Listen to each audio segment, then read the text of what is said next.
You may fire when ready. Andy. Joshua. What's happening? Hey, we have a special co-host with us today on episode 26. That's fun to say. That's fun to say. Yeah. I like it. Ladies and gentlemen, Pete Fletzer from the Around the Galaxy podcast. Let's give him a round of applause. Pete's with us.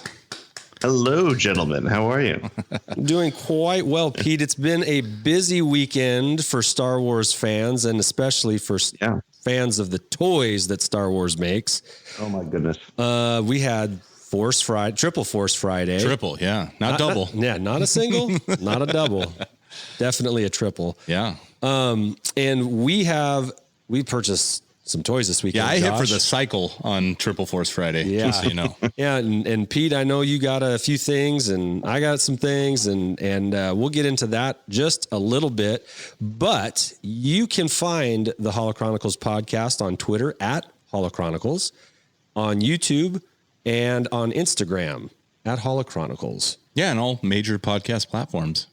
As if you just picked this up with your, on accident, radio implant and you're filling. But other than that, you can find us there. Share with your friends. Pete, like us. Pete, go ahead and give a plug for your pod and your site.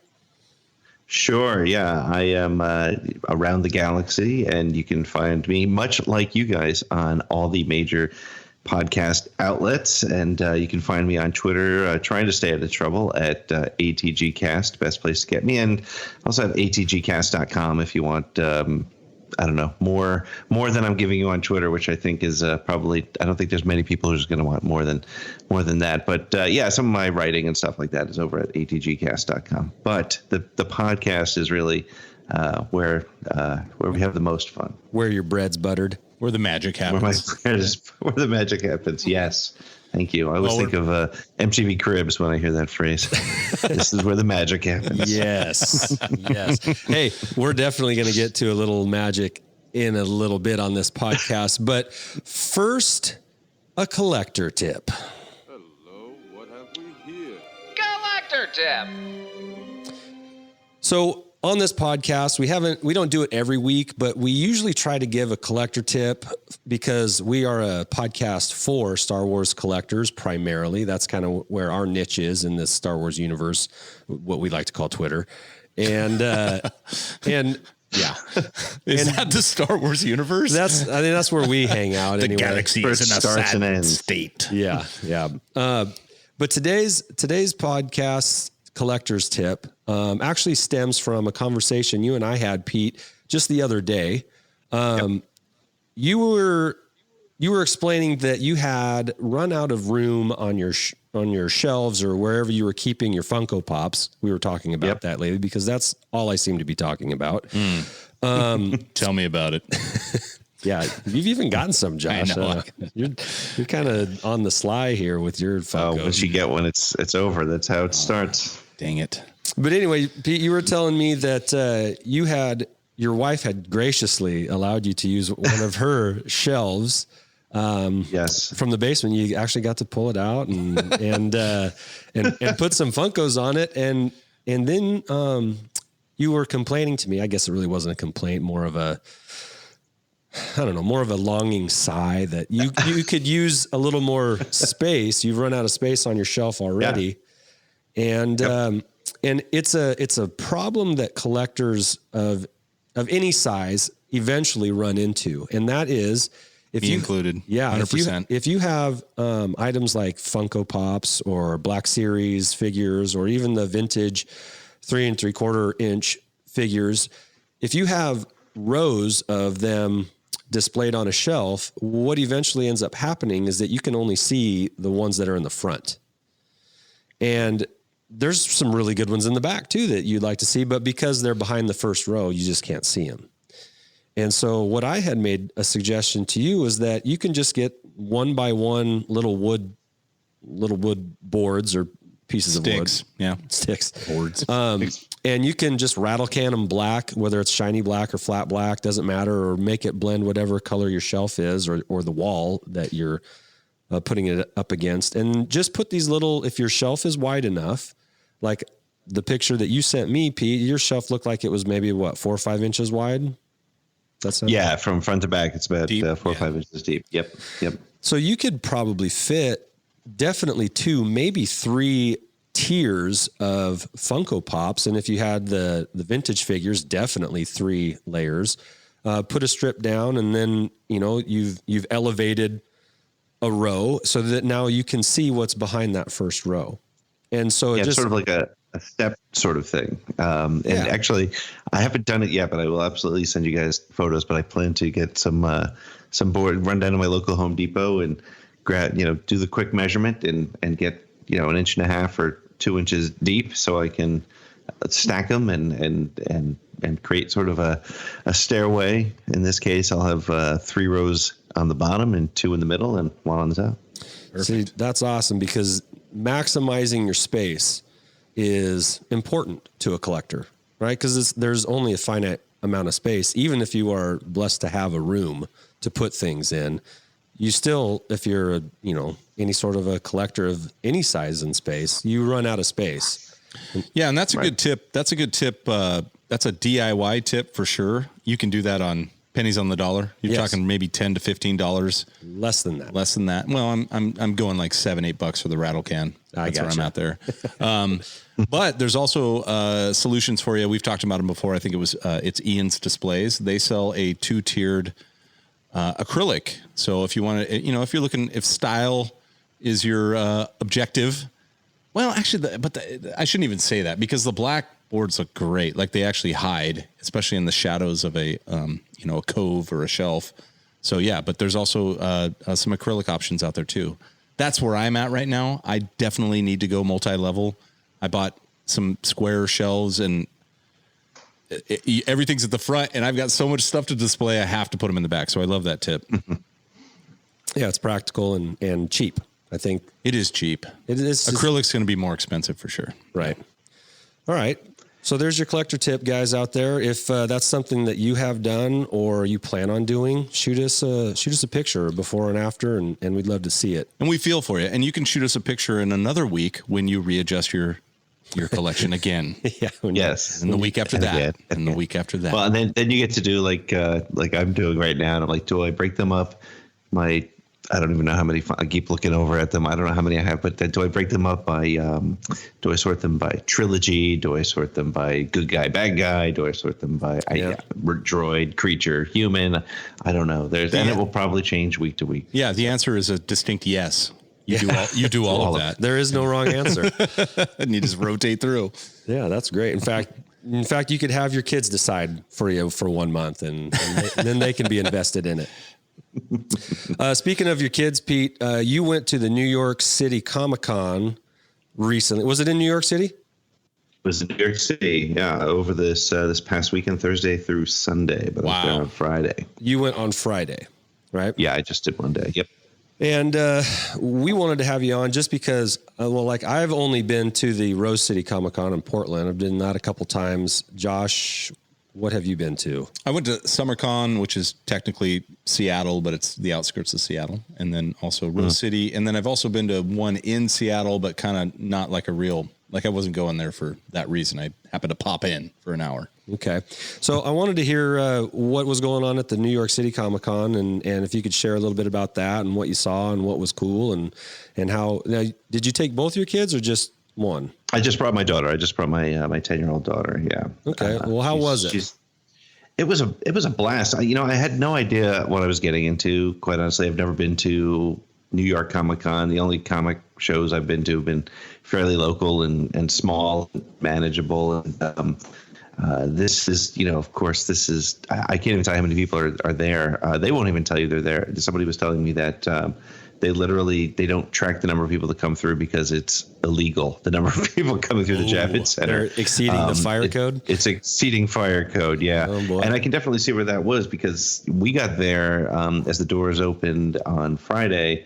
And by the time we got to the back of the show floor and started waking our way back from, sort of doing our first lap, it was so crowded. You could almost, it was very hard to even, in some of the booths, it was hard to get near whatever was there. But what makes it so unique is the fact that it's every single genre, every single sort of thing you can imagine, whether if you're into anime, if you're into Star Wars or Star Trek or traditional, superhero comics or non-traditional superhero comics, or there's authors and recording artists and actors. We walked by the one moment I wish I had my 7-year-old son. Well, not that I didn't want him with me anyway, but he just wouldn't have the attention span, or I would be paranoid trying to drag him through all these people. But we walked by, and one of the Power Rangers was at one of the I don't know who it was, but he would have known at one of the booths. So it's like pandemonium on the show floor, and that's not even out in the sort of general lobby area or in the panels. So it's really it's quite an experience. Now I ran into I say like it was random. We reached out to each other before the show. Met up with Lacey and John from Resistance Broadcast while I was there, and got their perspective as it relates to Star Wars Celebration, just to give you guys some understanding. They said it was about 2 to 3 times the size of Star Wars Celebration. So my goodness, for those of you who were there, it's insane. It's really insane. So Pete, would you say that Comic-Cons aren't just for nerds anymore? But I think there's more nerds than we thought, I think is the answer. Oh, right? Okay. Maybe that's it. It's funny. I this is a little off topic, but I saw The Joker the night before, and you don't want to be seeing a movie about unstable people before you go into a mass of thousands and thousands of comic book unstable people. It added to the realism a little bit to me, I think. And I mean that with the most loving and nicest possible way. Absolutely. Well, okay. Well, speaking on that, what were like some of the really great cosplay costumes that you saw? It's funny. We literally we followed a guy dressed as a Jedi for about 4 or 5 blocks from the train station where we walked down to the Javits Center. So there were a handful of Star Wars. It was very interesting, not just from a cosplay, but from a marketing perspective. The Star Wars presence seemed fairly thin, but there was some really great Marvel Infinity War cosplay, some unique sort of takes on some of the superheroes. But the ones that I liked were the ones that were sort of with a sense of humor. There was a guy who was dressed up as Guy Fieri from Food Network. Nice. And had a sign that said, "Follow me to Flavortown." And nice. Don't do that, by the way. Do not do that. Probably not a good idea to follow that guy anywhere. But I'm sure he's a wonderful human being. Yeah. But I mean, there was cosplay of all shapes and sizes, and I wish I could tell you there was one in particular that stood out, but there was just so much of it. You do get a sense that these are a lot of people that do this probably more often than just at Comic-Con. Yeah. Like church, yeah. Right. their parent-teacher conferences, those kind of things. Yeah. They do it while they're coaching soccer and. Well, I love it. That's awesome. We talked about when our Rose City Con, and it was small. It was light. It was easy to get around, but we still had some unique characters. So I can imagine being in a mass of people that, a metropolis like New York would bring to a con. Yeah. I mean, there's a lot of humans and whatever species they are coming to the con. So I don't envy, honestly, the security guards, because there's so much, you have that many people, and you have that many people bringing in fake weapons. Right. Yeah. I can't believe they allow them still. It's got to be a challenge. Yeah. I was surprised to see that it was not an issue there, but there were a lot of people that had things that looked like they could have been very real weapons. So, thankfully everything went well, but it must be a little bit stressful to work security at this thing. So what was your favorite Star Wars exhibit or, booth or whatever? Yeah. I think what was kind of cool was because it wasn't just a Star Wars event. First of all, there wasn't a lot of official Star Wars kind of stuff there, which is kind of surprising with Rise of Skywalker 3 months away and Mandalorian a month away. I guess Rise of Skywalker is 2.5 months away. It's not even that far away. Yeah. 73 days I saw or something earlier. Yeah. Yeah, but so that was a little bit surprising. But that being said, because there are so many people there for other genres, there was a very short line for like Kevin Scott, for example. I got to speak to him for a couple minutes. The Lucasfilm Publishing presentation was great because just about all the major Lucasfilm authors were there. Charles Soule and Delilah Dawson. Delilah Dawson, and so they were all there. But the highlight to me, and I tweeted it, and I'll send you guys the link if you want to share it. Was they were going through? I was at the Lucasfilm Publishing panel, and so they went through. Here's everything that's coming, and there was no major surprises. And then they were just about to close the panel, and they said, "Oh, we want to bring up one more guest," and it was Mark Thompson, the voice of almost the majority of the audiobooks, and to me, the voice of Thrawn. And he came up and he read a passage from an yet to be released Thrawn novel in the voice of Thrawn. And it was just that was amazing to see. I think Mark's awesome. I follow him on YouTube, and he puts out some fun family reaction videos. I always check in with him whenever there's something Star Wars coming out.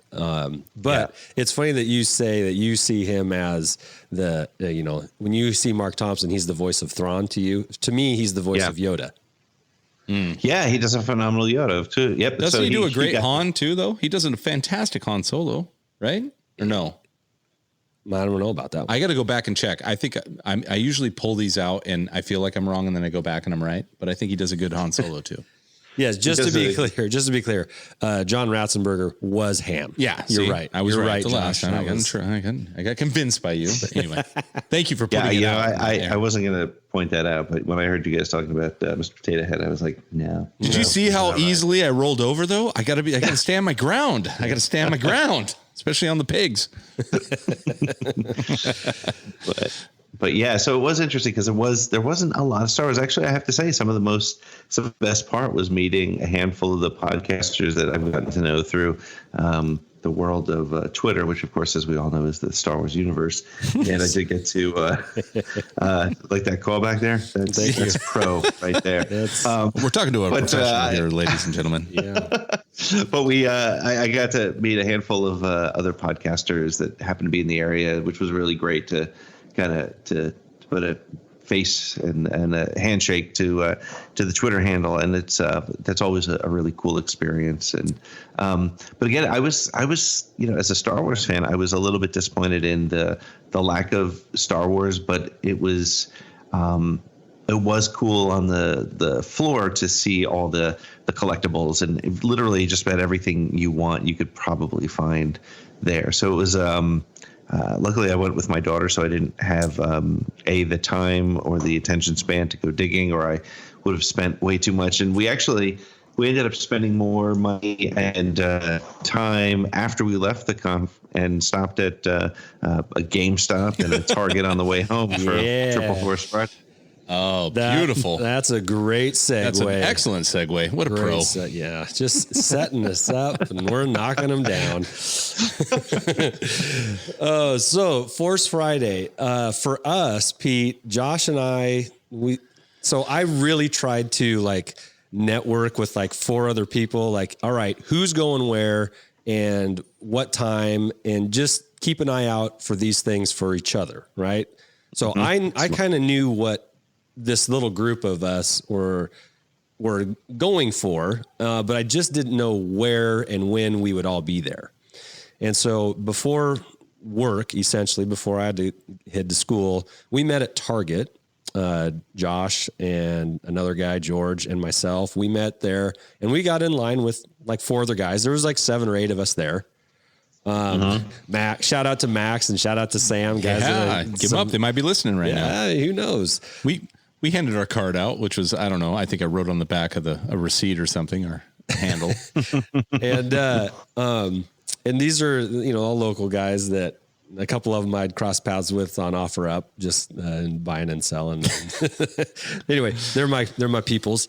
So we met at Target. We started there, and then I went to work, and then Josh, you and George kind of went. I kept going. Everywhere. Yeah, I kept going. It was interesting. I've got I don't know. I guess I'll just start here. I have a couple points.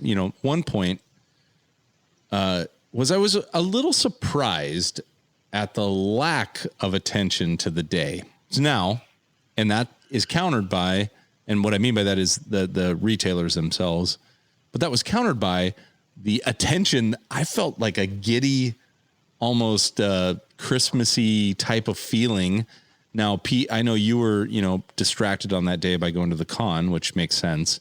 But for me, being up at, 5:30 a.m. to get ready to go and hopping in the car and then standing outside in a line as the lady at Target literally counts it down to 7 a.m. Yeah, we're all. Was there a line out there? Yeah, there was a small line. All right, 7 people. It was 7. It was huge. But she counted it down. She didn't unlock that door until it hit 7, which I love. And they're just staring at us too. We're looking at each other through the doors. Like we're at a zoo. Yeah. There's and she's like, no, we don't open till 7 o'clock, nerds. And so boom, that's what happened.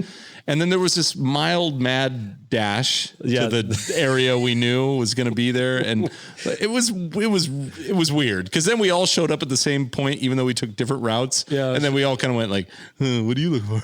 We just helped each other find stuff, but we still ran Black Friday style or whatever. I quickly walked. I had my daughter with me. Yeah. So. He was a responsible dad. But I want to say had to beat the other 6 people. Oh my God. Including which Josh. turned out to be, I don't know, which turned out to be like, they had a box of, my big thing is I'm huge on the Mandalorian right now. Like I will do anything Mandalorian because I think it's going to be the one this year or most of this year or the last part of this year. Yeah. It's going to have buzz. It's going to have a lot of buzz. So I love Mandalorian stuff. And then they just had a box of 6 the carbonized Mandalorians in the Black Series, which is what I was really after. They had 6 and all 6 of us. Actually, Josh, there were 7 of us. And when are you including your daughter? No, I'm not including my daughter. And as soon as they opened the box, I was standing there let me back up. I was going to say that the lack of awareness for the day by the retailers, at least in our area, like Target and at Walmart, it seemed like they were kind of caught off guard that people might actually be looking for these things on that day. So displays weren't set up. Boxes hadn't been opened. We were kind of waiting as this lady was opening boxes and putting them on the shelf. Like I would have thought that this would have been done the previous night. So they could have just been ready. Not that there was a lot of people, but just because maybe somebody would know. I don't know. But that ended up benefiting us because we had pick of the litter, really. Exactly. And so maybe it wasn't such a bad thing. Now, when the Target lady, because we were all kind of grabbing some things, and there was some Black Series in the black and red boxes that people were grabbing, and this and that, some Legos, and but we were all kind of looking for the same thing, those caramelized boxes of the Mandalorian. Carbonized, sorry. Well, it is orange. I know. No, your description is perfect, but it's carbonized. Carbonized. Caramelized. Come on. That does sound delicious. But so when the lady opened the box and I see there's 6 in there, I automatically know somebody's not getting one. Oh. And so there was Sam, who was standing next to me. He grabbed one first. And then he said, well, actually, this guy was here before I was. Max. I love all these 3-letter names. They're easy to remember. Tim. And so for some reason, Max got first guy there award, but I was the first guy there. Sure. Let's be real here. But anyway, I let him grab one. To his credit, he hadn't showered yet, and you had. So I feel like he left earlier than you. Okay. Well, anyway, so I see that there are 3 left. And I grab all 3 of them. Ooh. And I said... Caramelized jerk right there. No, there were 4 left because Sam got one, Max got one, and there were 4 left. And so I grabbed them and I said, here, Josh, here, George, here, other guy. And then I kept the last one And I was like, oh, good. I kind of felt like Oprah. You get a Mandalorian. You get a Mandalorian. But I knew there was one guy that didn't. And I felt a little bad because I did take the initiative to make sure that Josh and George got one. He's our Mandalorian, like hustler. Or Mandalorians. Yeah, I was a bounty hunter for the bounty hunters. Yeah. And so I did feel a little awkward. Where was that guy? I don't remember. He was standing behind me because I didn't want to see his face and the rejection on his face because I couldn't have dealt with it at 7 o'clock in the morning. I agree. But now I will say that, speaking of rejection on your face, when they opened those boxes and there were 0 Funkos, Mandalorian Funkos, I was disappointed. And you had the ticker was clicking for you to get to work. Yeah. And you're like, I got to go. Yep. And you dejectedly walked out with your daughter. And then I stayed there for an extra half an hour while they opened up more boxes. And lo and behold, Mandalorian Funkos. Yeah.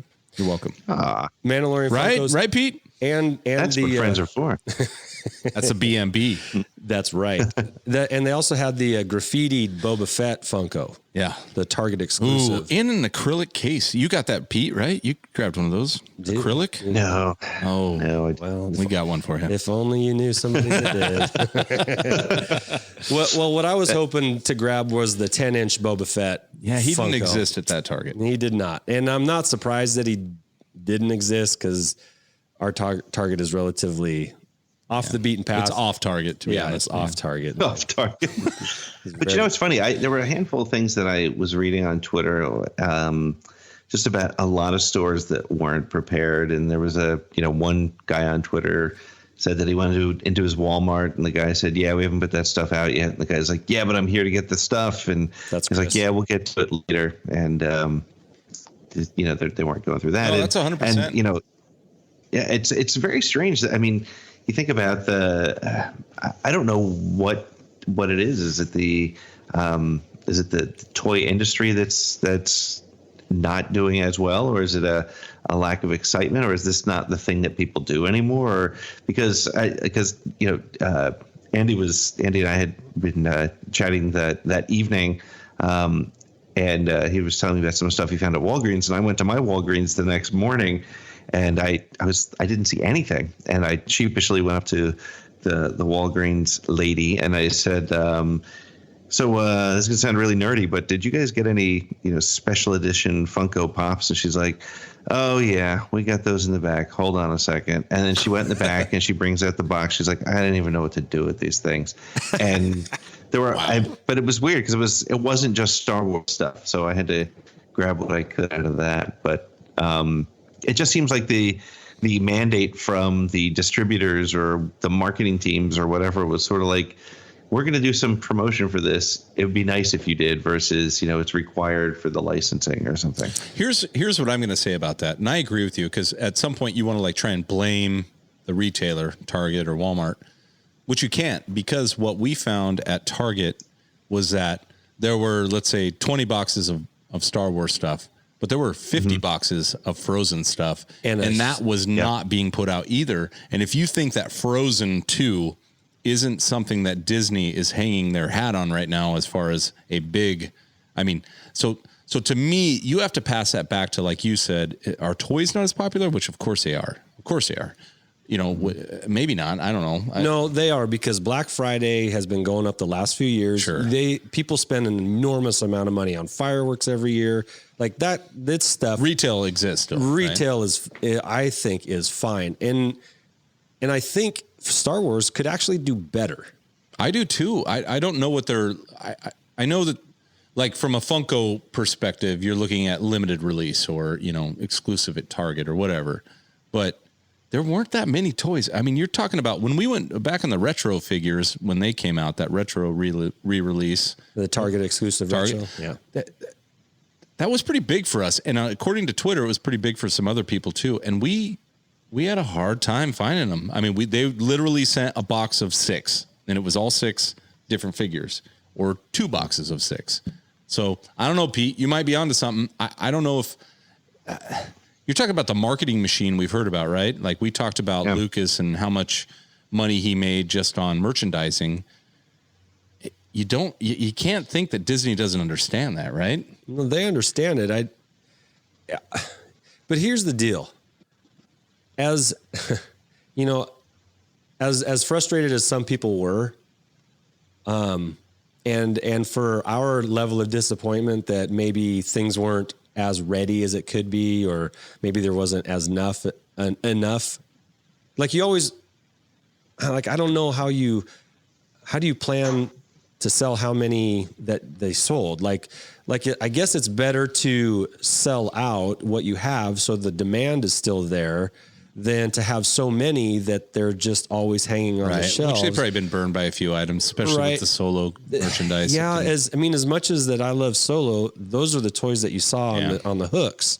But it's interesting though, because I used to work in retail back in the day, and your store plan was not up to you, and I'm sure it hasn't changed. If anything, it's probably gotten more and more sort of what's the word? Sort of planned from corporate. And interestingly, your Target story is different than others I've read. And the Target story that when me and my daughter stopped at this one Target, it was fully stocked, and they had the nice looking display that we saw pictures of. And it actually looked like very few people had gone through the display because it was still very nicely put together. They had, I'd say 80% of the Funkos that we knew were coming out. They had the Dio droid. They didn't have the Black Series figures. That was the only thing that was missing. But they had Knights of Ren Halloween costumes, which I hadn't seen. Which I haven't seen those. Pretty excited about. So like they had it all, and it looked like it was placed well. And again, I go into a Walgreens, which is another major retail outlet, and your Walgreens had it, and mine was like, yeah, we got a box of some crap in the back that I don't know about. So it's interesting to see what maybe retail itself is just in a weird spot because of the online. I agree. Here's how I feel, because my alternate story is that we went to a Walmart in another city. And it was dialed in, meaning to your point, just like your Target, I think it could be store by store. I mean, it was dialed in. Like the lady was still putting things out. And when we walked up, she's like, "Oh, let me show you where all this new stuff for Star Wars is." And she walked us to 2 aisles and another display and was like, "This is new, that's new, and that's it." So it could just be you're dealing with store to store people that like their jobs and people that don't. I mean, so whatever. And by the way, it's Star Wars and or it's Frozen or it's whatever, and it's toys. It's Frozen Friday. For my daughter. Triple Frozen Friday. The last thing I'll say on this is that it was an eye-opening experience for me. I'd never participated in Triple Force Friday or any Force Friday in that regard like this before. And what I've learned from this is that now that I've done it, and now that I have expectations for Target, Walmart, GameStop in our local areas, I'm going to use that to my advantage. Like, because if they're not prepared and I'm the one that's prepared, then I'm going to be the one that's getting the stuff first.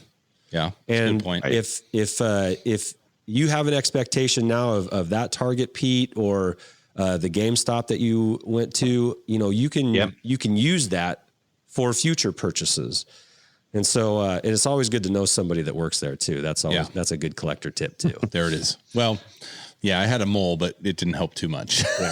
So, to put a bow on this, what was your favorite Lego that came out this weekend? Josh, you go first. Easy. Yoda.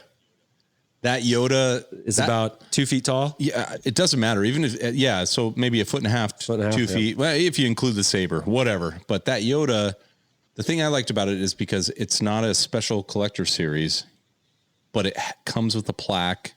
It was fantastic. It was $100. I mean, which welcome to Lego.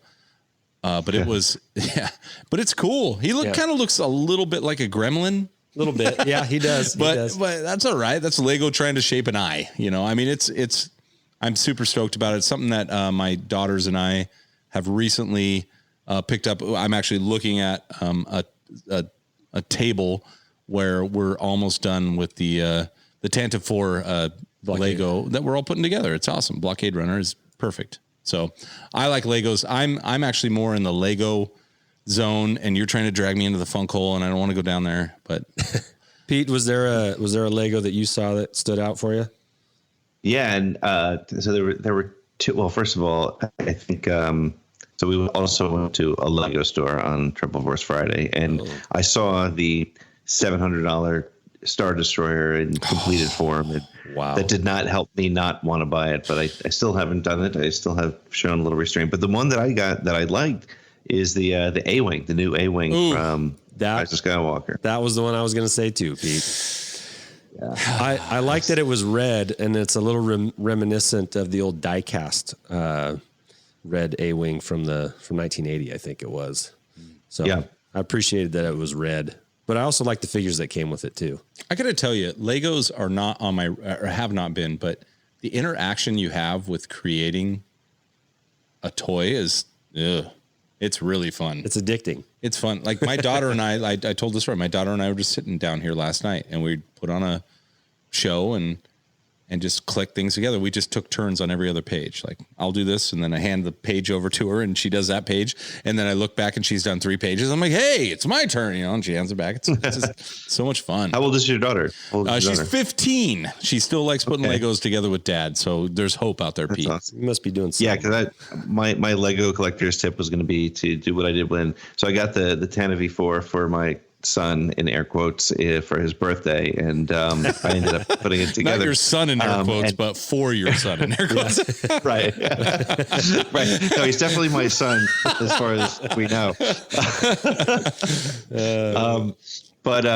So the key there was to get him a couple the $12 Star Wars toys so he could put those together, and I didn't have to panic that all my hard work was going to go to hell when he tried to slap an engine on the back of the blockade runner. Let me give you some more hope. So I got a 15-year-old, and of course they're masters on the devices, right? The phone, they're so fast. Their dexterity is just amazing. Just click, click, click, and tap, tap, tap. My daughter, the same thing. I've got the book open. We've got these little trays we dump the Legos into. She is like rapid picking these pieces out. Just her visual. She's like, blah, blah, blah, click, click, click, click, click. She puts together a piece twice as fast as I do. Just click, click, click, click. And she's looking at the screen while she's doing it. I mean, it's fantastic. And I was like, there you go. That's amazing. So she's like a master builder from the Lego movie. Yes. All right. One time around the wheel here again, favorite Black Series figure that came out. Josh. That's easy. We already know. The carbonized Mandalorian is fantastic. And if you go side by side with even the white box or the black box, and even they are a little different, like just maybe the way they're positioned in the box, I guess, but it's just beautiful. It's shinier. I'm all in on Black Series, and I won't apologize. All right, Pete, did you have one that you liked in particular? I was actually unable to find any of them in the 3 stores that I went to, other than actually I did find, did Chopper come out this week, or was that one out for a while? No, the first time that's a good find. He's been out for a little bit, but Chopper is cool. He's tough to find. Yeah. It was the first time I saw him, which is probably why I thought he was new. So, if you could have, like, the whole set was sitting right in front of you and you were to grab one of them, which one would it be? Oh, it'd have to be the Mandalorian, because not only it's just a cool, the thing coming out from Disney Plus, but it's just a cool looking figure on top. I mean, if somebody was like, you know what, we need to take Boba Fett but make him cooler, can you do that? They're like, yep, hold on a second, and here it is. It's the Mandalorian. We'll give him a 6-shooter and a longer cape. Yeah, we're gonna take the jetpack off, because that seemed to be problematic in Return of the Jedi. It's what put him into the. You know what? It's funny you say that. I didn't even realize that's what's missing from him. It's the jetpack. I didn't even pick up on that. That's how I just knew it was cooler. I'm in agreement with you guys, but I will say that I think an underrated Black figure or Black Series figure was the Second Sister. I really liked that one. Yeah. And that's from the Jedi. Well, it's going to be from the video game. Yeah. But what's it called? Jedi Outcast. Fallen Order. Fallen Order. Thank you. And then, all right, and then this one's more for Pete, not you, Josh. But I'll let you chip in if you want. No, I get it. Co-host. Favorite Funko from the weekend? No, give it to Pete. Also the Mandalorian. No, I do like the Mandalorian, but my favorite Funko, I will say, is the Kylo Ren in the TIE Fighter. Oh, okay. Yeah. Nice poll. That's from GameStop. Yeah, that's a Yes. GameStop exclusive. No, Ooh, do not you exclusive. own that one, Pete? I do. Do you need one? Guess who doesn't? You need one? Funkhole over here. No. I'm going to check. I'll have to grab you one. Pete, I want to tell you what the BMB does. The BMB goes out and they shop for their brothers. All right, their other Blue Milk Brigaders. You'll see. I have my phone here right now. I'm leaving myself a note to stop tomorrow. Show you. Yeah, do it. So I swung by GameStop while Andy had to go to work and teach children how to learn, which is ridiculous. He needs to get his priorities straight. All right, it's ridiculous. I'm sorry. And I gave up nothing. So I went to GameStop and I sent them, and I was like, oh, they had this little. Thank you to GameStop in our town, by the way. They had a little table set up. Yeah. Had all the cool gear, some T-shirts. They were way on it. And then they had a display behind their counter, and I didn't know the counter display was there. And I showed Andy, I'm like, this is what they got. And then behind the counter, they had all this stuff. And I'm like, there's too much stuff. You got to come on your own. Like, I'm not buying all this for you. But one of the ones was the Kylo in the TIE Fighter. So that was great. Yeah. I like the Cal Kestis Funko. Well. He was pretty cool. I'm ready. It's a good show. Yeah, the video game is going to be a good game. Video game's going to be popping. Okay, I guess this So that was Triple Force Friday. Yeah, thank you. It was a fun day. It was, and I mean, we didn't even get to go to a Comic-Con that day, but it was still fun. It was fun. I took a picture of my back seat. It was full of various bags of goodies. It was too much money. My wife's like, yeah, I love that like, picture. It's hilarious. Oh, did you see that? I was like, did you spend? What'd you get? And I'm like, I got a couple things. Yeah. Like, oh, don't worry about it. I'm like, yeah, no. Don't worry about it. Nothing. How you doing? How you doing? Do you need anything? How was your day today? I still have a couple bags in my garage that I didn't feel like bringing in at the same time. Yeah, you got to stage them, right? That's funny. Every date night. Right. So, Pete, last pod before we interviewed Matt Norris, we talked about an idea known as Death Star babies. Are you familiar, Pete? I've listened to the show. I was, yes, I thought it was going to be something completely different, but as you may have seen, I had a Death Star baby contribution today on the Twitters. Yes, you did, and I'm so glad that you brought that up. Josh, did you see his tweet today about possible actual Death Star babies? He offered up two, and one didn't work out, but another one could very well be a Death Star baby. You know what? And in fact, I'm not privy, so I enjoy that you guys get to talk about this. All right, just to recap for maybe a listener that didn't listen last week, Death Star babies is an idea that upon celebrating the explosion of the Death Star, either Death Star 1 or Death Star 2, there would be a lot of rebels and people across the galaxy celebrating this fact, signaling the demise of the Empire and then the end of the Empire, that there would be an influx 9 months later of maybe some children due to the celebration. And this stems from an actual phenomena called Super Bowl babies. There it is. And you can YouTube that, and it's an actual thing, and it's really cute. There's a few YouTube videos of Death Star babies. Super Bowl babies. Yeah, sell it and send it home. And go YouTube those because they're very funny and cute. And the Seattle Seahawk ones are very, very cute. I bet there's a lot more Boston babies. I'll tell you that much. There's probably quite a few more in the New England area. Yeah. But Pete offered up today that he said maybe Snap Wexley, a pilot for the Resistance. Yep. Turns out, though, he was born in 11 BBY, so he's a little older. Before the Battle of Yavin, exactly. But the second offering, Pete and I decided that, well, mostly Pete decided that this was definitely a Death Star baby, and that would be Rose Tico's older sister, Paige. Oh, wow. So when you go to Wikipedia, which is where you go for any Star Wars information, that's where I go first anyway. Sure. It says that the Rose and Paige are 5 years apart, Paige being older, and that she died in 34 ABY. And we witnessed that in The Last Jedi. Right. So if she were a Death Star 2 baby, DS2 baby, that would put her at age 29, which fits. Okay. And that would put Rose at 24, which seems to me fits. Wouldn't you agree? Sure. Yeah, I agree. Okay. I'm with that. All right. So, ladies and gentlemen, Paige Tico, Death Star baby. Canon. Canon. Pete and I at the same time. Canon. Okay. That's podcast gold right there. But you know what? We didn't discuss this last week, but everybody knows of one Death Star baby, and it is the most obvious as could be. Right. Ben Solo. Yeah. Ben Solo is a Death Star baby. Kylo Ren. / Kylo Ren. Oh, wait. What is it? Supreme Han Leader. Killer. Oh, yeah. Sorry. Oh, yeah, we have to. Hey, we got to support our followers. That's it's true. Han Killer. Yes. Clearly.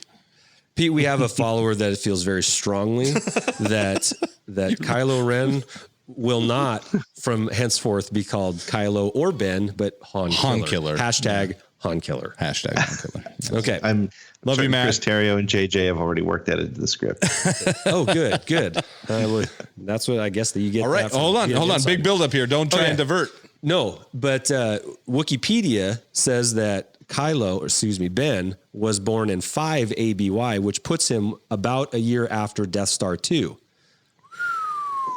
That lands perfectly. So that could Yub nub, man. Nub. So here's Do you think that's Endor conceived? Yes, and here's There it why. is. That's why they got to go back to Endor.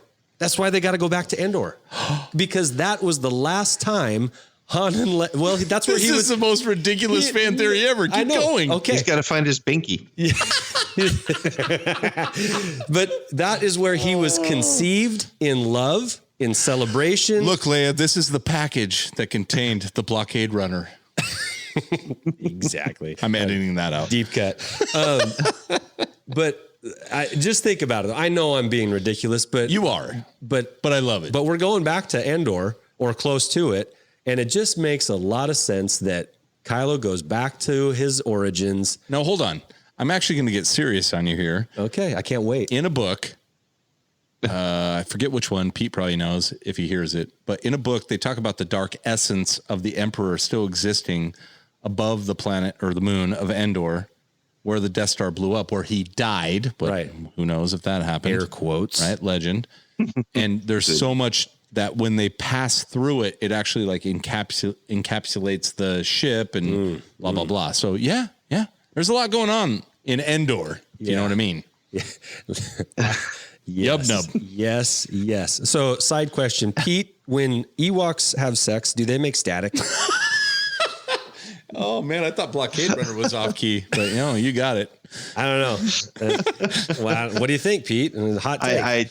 I have no comment on the lovemaking habits of the Wait, you know what? Actually, when you just said that, I think you do have comments. The love-making habits of the indigenous Endor people.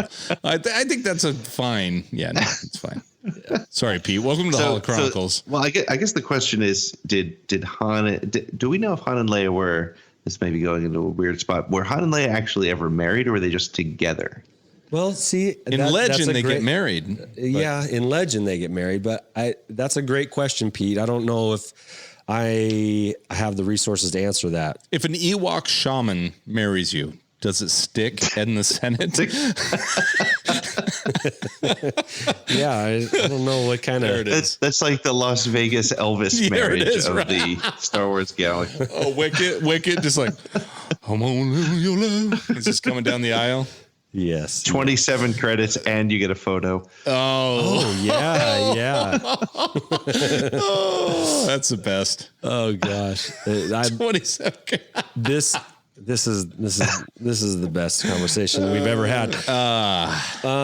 So I know we need to wrap up here, Pete, because I want to honor your time here. We are on a little bit of a time difference, but it's only midnight where he's at. He's fine.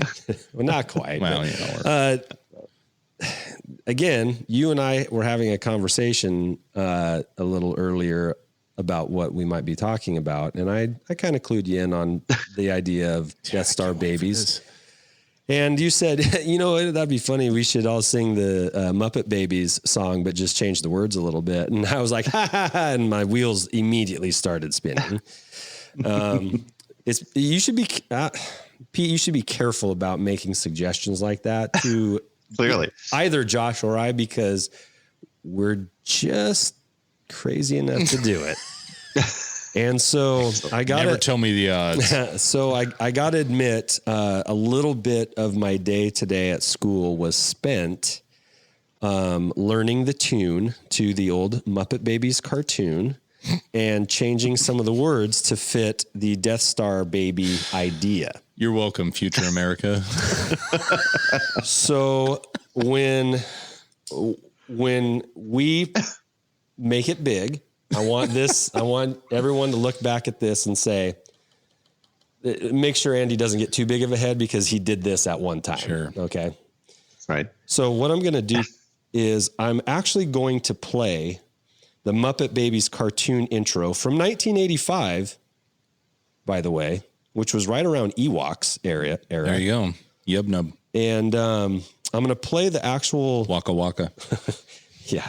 I'm going to play the actual theme song, but off mic so that I have the tune to sing with. Oh, I can't wait for this. Hold on. I got to make sure it's Josh still recording. Josh hasn't heard this yet. Yeah. Actually, nobody but me has heard this yet. This is social media first. Yeah. First time ever heard. Just go. I'm nervous. I know you are. Just go. I've never sang on a podcast. Here it goes. Ladies and gentlemen, Death Star Babies. By Andy. Make sure you get that credit. Death Star babies, a rebel's dream come true. Death Star babies, celebrate and have a few. When the Empire crushed your galaxy and you wish that you weren't there, just end the war in victory and then go off in pairs. Han and Leia, they got it in an Ewok hut, and then came Ben. Lando had a three-way, Akbar made a school, Chewie could only play with his tool. General Nadine said, do me, me, me. Hey, is everyone using protection in there? Yes, Mon Mothma. Death Star babies, the rebel's dream come true. Death Star babies, use the Force to screw. Death Star, Death Star, Death Star, Death Star, babies, babies, babies, make love and have a few. Thank you, everybody. Thank you, everybody. Oh my God. Your thoughts? Oh, Criticisms? Critiques? Wow. Do I need to get a band? Pete, should you go first or should his co-host go first? I think it's better off if you tell him. That was amazing. Well, I have to say that it was something. I am proud of your courage. All right. Well, That was the ability it was to- fantastic. I'm dying over here. It was a little off key. I got to put the E on this one, but other than that, Hey. we're fine. I think, And Pete's against the E. I know that. He hates the E. yeah, Pete, I'm going to need some droid sounds. Send them my way. I'm just impressed that you were able to put that much effort into it in such a short period of time. That's really, you were singing it in the car on the way home like 6-7 times, just prepping. yeah, you're not wrong, Pete. Your timing wasn't bad either. You were on. I had to hustle in a No, few you were parts. good. Hey, My throat's been sore for like a week, that's tea. and You need tea. I had some dust in my eye. Anyway, No, amazing. no, it was actually, it was funny. It was very good. A+. I thought I'd share it amongst friends. So He's so embarrassed right now. Seven my days. face is warm. My face is warm. Oh, thank you. Thank you. You know what? It's the That was great. It's the good things in life that get you more Twitter followers. So I don't know. I that'll work. don't know. Maybe we might lose a couple. I'm going to isolate that thing, and we're going to use it as our new theme song. Maybe our outro. Let's not hit him hard Welcome with to the that at first. Holochronicles. Death Star babies. Yeah, we're in. Well, see, now that the three of us have heard it, I think we should do a trio. Look how happy Pete is to have joined this pod. This was the one. I was like, I only want to be on the show if it's going to be like a special event. This week on a special We have Holochronicles. never done anything like this. And Pete's like, yeah, I'll come on your show. And you're like, that's my babies. Yeah, well, I mean, Give them up. I think Look, I'm not going to lie. I'm going to be humming it for the next couple of days. So. Well, I think we can't blame Pete because he had us on his show, and if he didn't figure out then that we kind of sometimes go a little sideways. Then. We do go sideways. I had a feeling I knew what I was getting into. It's Okay, all right. This has been fun. But anyway, thank you, Pete, for coming on the show with us today, and thank you for putting up with my weird brain. I got a weird brain. I like it. No, I like you went out on a limb there. You went out on a Endorian limb and cracked, but you were rode it all the way down. You went someplace that the other two of us wouldn't go, and that's something to be proud of. Yeah, well, I guess there's that. If there's a note to end on today, I guess we'll end on that note. Thank you, Pete, for coming on the show. You can find Pete at ATG. Finish that for me, Pete. ATG. Here's what I love about Andy. He's pulling that out of his head. He's not reading his notes. He's just trying to remember. And he usually does. it's like a phone number on your cell phone. Yeah. You don't know the number. You just know it's there. So it's I have no problem with that. It's ATGcast on Twitter and ATGcast.com. That's right. Yeah. ATGcast. His podcast is great. Who do you got on this week? You have the guys from the Resistance. I have I'll have James Bainey from the Resistance. I now have the trifecta. I've actually interviewed all three of their hosts, and so now I can retire. All right, you've got the complete set. It's perfect. I've got the complete set. I've got the Holochronicles guys. I've got the Resistance guys. I've gotten. Maybe we should have a sing off with them. Yeah. I'll bet. Well, I don't know. James Bainey. Did you know James Bainey? Here's your little tidbit of information. James Bainey and this is not even mentioned on my show, and it's even a two-parter. He was the keyboard player for the band Devil Wears Prada. Whoa, that's a good one. All right. They were popular for quite a while. So maybe he could actually work with you to create a more polished version of the Death Star Babies theme song. I think so. Only if you'll play the bass, Pete. I'll definitely play the bass. Absolutely. Andy on drums, James on the keys. Yeah. Yeah. Well, I'm telling you, we could start a little cantina band. Super group. Power group. Maybe we get our own Funkos too. Yes. Wow. We could be called the Funkos. Let's go for. There we go. Oh, that's huge. Do it. The Funko Pete's. No. Okay. All right. I just tried. The Mother Funkos. Probably more appropriate. All right. Thanks again for listening in. This is Andy and this is Josh from the Holochronicles Podcast. Thank you, Pete. And go check out his podcast too, please. Yeah. See you, Pete. Bye, Pete. See ya. Thanks, guys. May slims.